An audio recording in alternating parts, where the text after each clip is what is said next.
Labdien! Mākslas muzejs Rīgas Birža savā ziņā sāk Latvijas Nacionālā mākslas muzeja Itālijas izstāžu sezonu.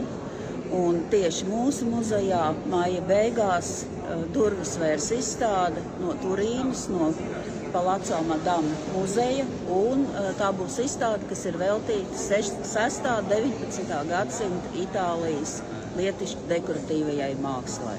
Vairāk nekā 100 priekšmetu. Brīnišķīga iespēja izbaudīt Eiropas dažādos mākslas stilus, sākot no viduslaikiem, beidzot līdz 19.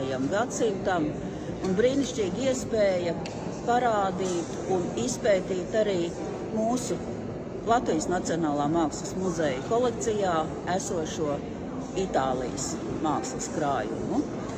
Šī izstāde ir sadarbības projekts ar itāļu kolēģiem, un šajā laikā, kad ļoti nepieciešama sadarbība, izpratne, kopā turēšanās, es domāju, ka tas ir viens no veidiem, kā tieši kultūras diplomātijas ietveros mēs varam reāli šo arī paveikt.